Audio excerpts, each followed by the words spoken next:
त्वमेव केवलं धर्तासि, त्वमेव केवलं हर्तासि, त्वमेव सर्वं खल्विदं ब्रह्मासि, त्वं साक्षादग्मासि नित्यं, ऋतं वच्मि सत्यं वच्मि।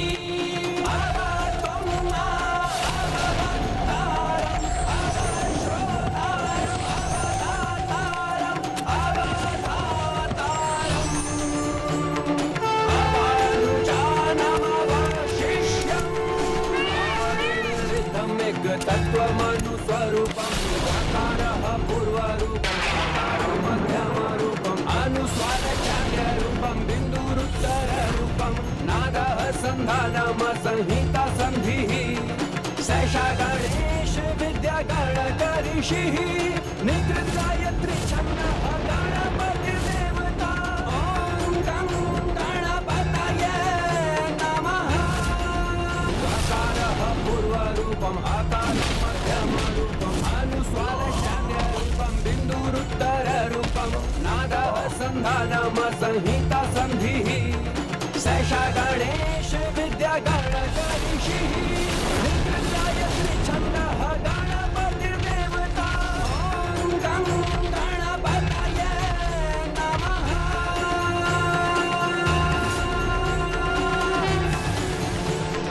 रदं च वरदं अभी भी मेरे कंठ में अमृत कलश है। मुझे कोई नहीं मार सकता। शूर्पकर्णकं रक्तगन्धानुलिप्तं रक्तपुष्पैः सुपूजितम्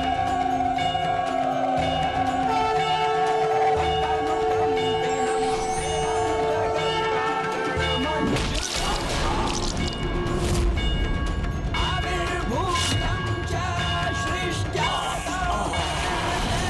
पुरुषाकारम्।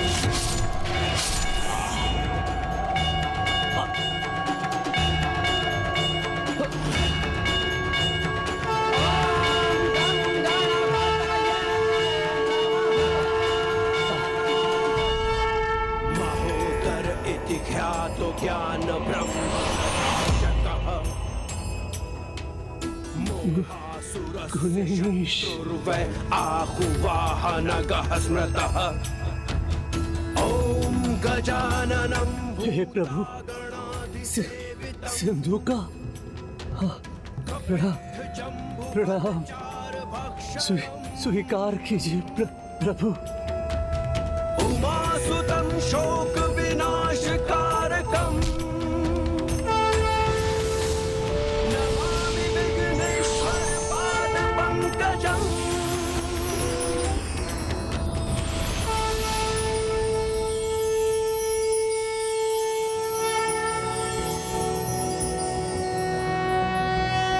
नमस्ते ब्रह्मरूपाय विष्णुरूपाय ते नमः। नमस्ते रुद्ररूपाय करिरूपाय ते नमः। विश्वरूप स्वरूपाय नमस्ते ब्रह्मचारिणे भक्तप्रियाय देवाय नमस्तुभ्यं विनायक। ॐ सिद्धिबुद्धिसहिताय महागणपतये नमः।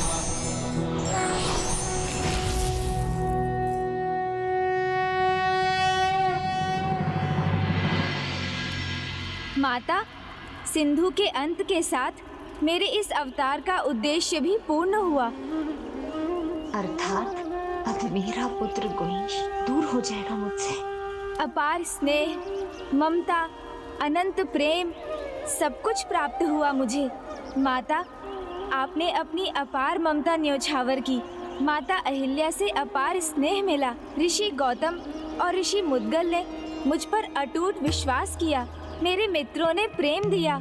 ये श्रद्धा, भक्ति, प्रेम, स्नेह, विश्वास और ममता की पराकाष्ठा है।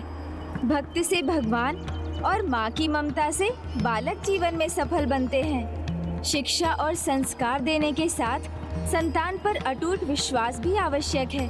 तभी संतान के भीतर मनोबल बढ़ता है और वो प्रगति के मार्ग पर चलकर सफलता को प्राप्त करता है। उसी प्रकार एक भक्त की भक्ति भगवान को उनकी पहचान देती है, जिससे वो भी अपने कर्तव्य निभाने में सफल होते हैं। प्रभु मयूरेश्वर ने सर्वथा उचित कहा था। ऋषि गौतम और माता अहिल्या जैसे भक्तों का विश्वास देख भगवान स्वयं उनके द्वार रक्षक बनने के लिए भी आतुर हो जाते। सिंधु के अंत के स्थान पर स्थित ये मयूरेश्वर मंदिर उसी विश्वास का प्रतीक है।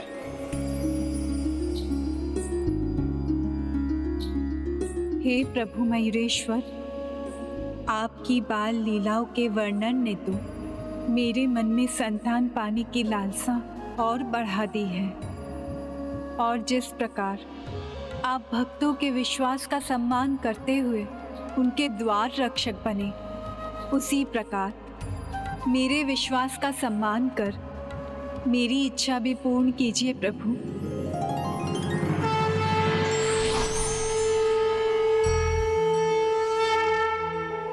आपकी इच्छा अवश्य पूर्ण होगी माता, किंतु पहले आप अपनी यात्रा तो संपन्न कीजिए। धैर्य का फल मीठा होता है। प्रभु नारायण, अब आप माता को अगले अष्टविनायक मंदिर ले जाइए, जहाँ की कथा आपसे ही संबंधित है। ये कौन सा मंदिर है स्वामी, जिसकी कथा में आपका योगदान भी है? सिद्ध टेक अष्टविनायक मंदिर।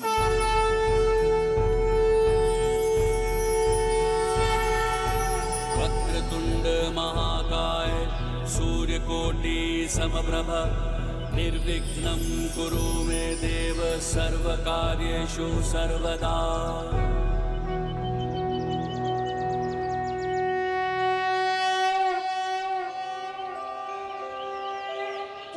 कैसा दिव्य आकर्षण है इस मंदिर का कि पांव रुके नहीं रहे। मंदिर की ओर स्वयं बढ़ते ही जा रहे हैं।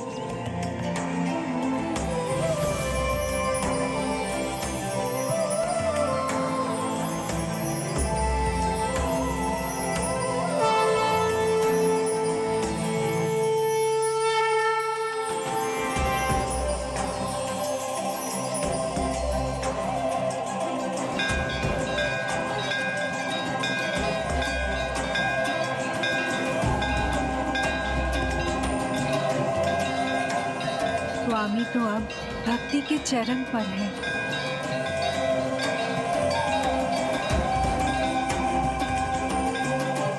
स्वामी,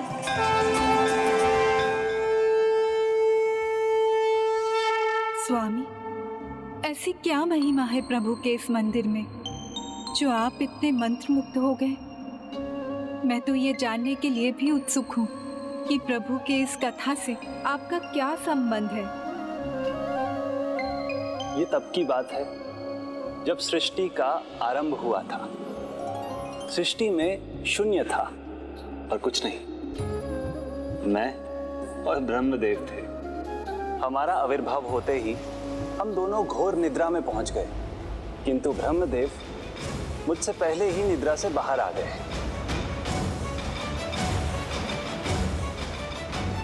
यहाँ तो कुछ नहीं, बस मैं ही हूँ, निपट अकेला। मैं कहाँ स्थित हूँ? ये कमल पुष्प, इसकी नाल तो अनंत लग रही है। कहाँ जा रही है?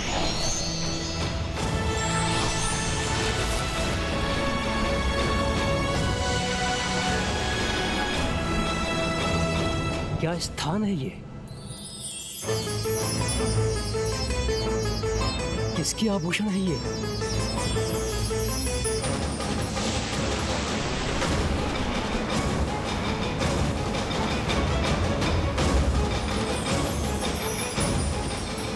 जिस कमल पर मैं स्थित था उसकी जड़ें तो इनकी नाभि में है, अर्थात ये तो मेरे जन्मदाता ही है।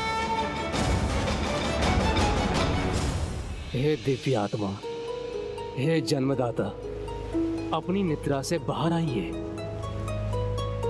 उठिए प्रभु, उठिए प्रभु, उठिए प्रभु, उठिए प्रभु, उठिए प्रभु, जागिए प्रभु। मेरी निद्रा में मेरे वर्जित पदार्थ के रूप में अपने कान से अपने अहंकार और दंभ को त्याग दिया। जो रजोगुण तमोगुण से युक्त असुरी रूप लेने लगा। किंतु तब ब्रह्मदेव के मन में एक ही प्रश्न गूंज रहा था, मैं कौन हूं? मेरी पहचान क्या है? शेष कहां क्या हो रहा था? हमें कहां ज्ञान था? हे जन्मदाता, मेरे जीवन का उद्देश्य क्या है, ये बताने की कृपा कीजिए। हे महानुभाव, जिसे अपने ही जन्म का उद्देश्य नहीं पता हो, वो आपके प्रश्नों का उत्तर कैसे दे सकता है? मेरे कमल आसन की नाल आपकी नाभि से जुड़ी है। ये इस बात का सूचक है कि मेरा आविर्भाव आप ही से हुआ है। किंतु आपके निकट तो कोई भी नहीं है जो ये बता सके कि आपका जन्मदाता कौन है। हमारा आविर्भाव तो स्वयं परम ब्रह्म की देन है। वो समय आने पर हमें स्वयं संकेत देंगे। हमें बस उनकी आराधना करनी है। किंतु हम किसकी आराधना करें? इसका उत्तर भी उन्हीं से मिलेगा। आप बस अपना ध्यान लगाइए।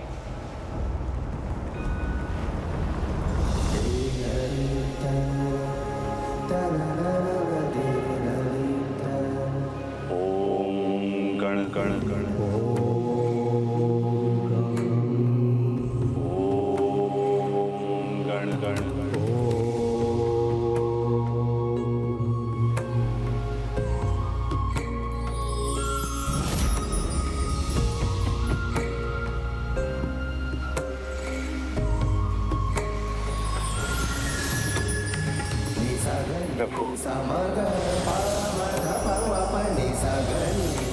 धन्यवाद प्रभु, मुझे दिशा दिखाने के लिए।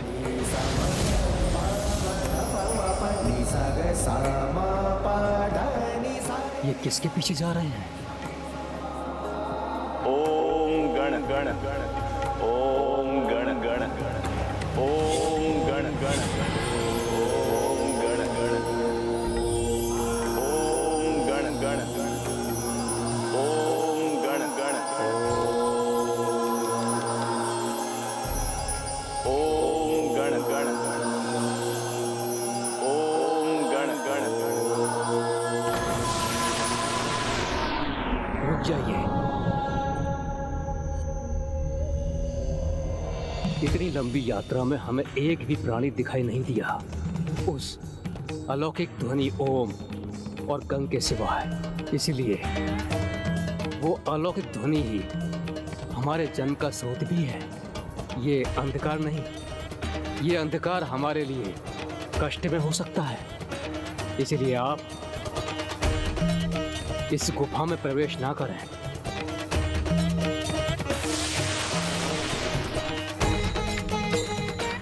आप ज्ञानी हैं, विचारवान भी, जिसका अवश्य कोई बड़ा प्रयोजन है। जो भी अज्ञात है, किंतु उसे जानने के लिए हमें सोच समझकर कुछ संकट भी उठाना होगा। उचित है। इसलिए हम में से किसी एक को आगे जाना होगा और दूसरे को अपने स्थान पर वापस लौटकर वहीं रहना होगा। हे जन्मदाता, मुझे आगे जाने की अनुमति दीजिए। नहीं, जन्मदाता होने के नाते इस संकट का सामना करने का प्रथम दायित्व मेरा है। मेरा मार्गदर्शन करने वाले दिव्य कण मुझे यहाँ लेकर आए हैं, तो अवश्य इस अंधकार के उस पार उजाला होगा।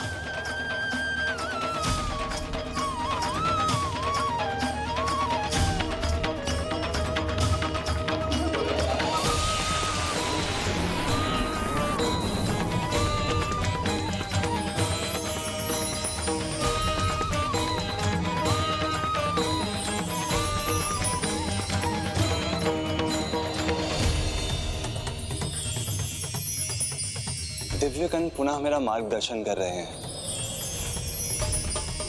अर्थात मैं उचित दिशा में बढ़ रहा हूं।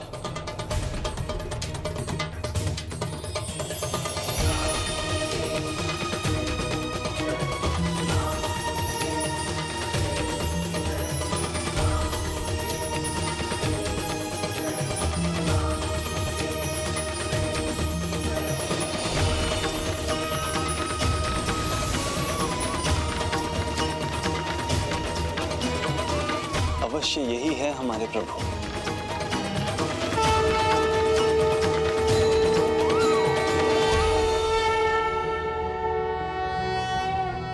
ओम नमस्ते गणपते त्वमेव ओम गण- प्रत्यक्षं तत्त्वमसि। तो क्या प्रभु महागणाधिपति जी की सूंड का दाहिनी ओर मुड़े होना कोई विशेष प्रतीक है? हाँ देवी, प्रभु की जिस प्रतिमा की सूंड दाहिनी ओर मुड़ी होती है वो जागृत प्रतिमा होती है, जिसकी आराधना में बहुत सावधान रहने की आवश्यकता होती है, क्योंकि ये प्रतिमाएं सिद्धि प्रदान करती हैं। और प्रभु की इस प्रतिमा को प्रथम बार देखने पर मुझे आभास हुआ कि मुझे सिद्धि प्राप्त होने वाली है। इसीलिए मैं वही भक्ति भाव से प्रभु की पूजा करने लगा और वर्षों तक वहीं स्थित रहा। ओम गण गण गण गण, ओम गण गण गण, ओम गण गण गण गण, ओम गण गण। ये दिव्य प्रकाश इसी का संकेत हो सकता है कि उन्हें हमारे जीवन का आधार मिल गया है।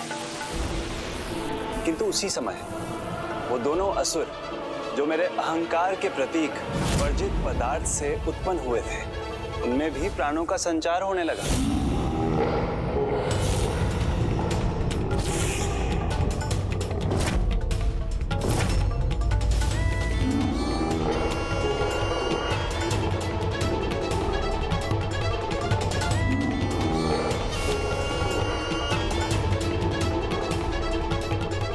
ये कैसा संकट है? तभी उन दोनों असुरों के नेत्र खुले। वो दोनों थे मधु और केटव, जो भयंकर स्वर उत्पन्न कर रहे थे।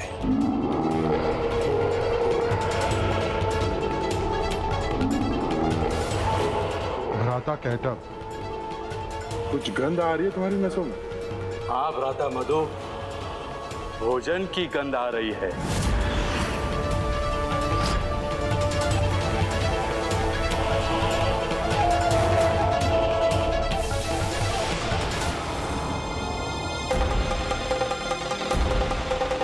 ये कौन है और मेरी ओर क्यों बढ़े आ रहे हैं? विश्वरूपाय ते नमः। नमस्ते रुद्ररूपाय करिरूपाय ते नमः। विश्वरूप स्वरूपाय प्रणाम प्रभु। नमस्ते ब्रह्मचारिणे भक्त प्रियाय देवाय नमस्तुभ्यं विनायक। ओम सिद्धि बुद्धि सहिताय आपने अटूट भक्ति और एकाग्रता का परिचय दिया है, तो मैं आपको सिद्धि भी प्रदान करता हूँ। और मैंने आपकी कुंडलिनी के प्रथम चक्र मूलाधार चक्र को भी जागृत किया है, जहाँ मैं 4 डाल वाले कमल पुष्प पर रिद्धि और सिद्धि के साथ विराजमान होता हूँ। ये मूलाधार चक्र कुंडलिनी का मूल आधार है। इसके जागृत होने पर अन्य 5 और अंतिम महाचक्र भी जागृत होने लगते हैं। इसलिए किसी भी पूजा का आरंभ मुझसे ही होता है।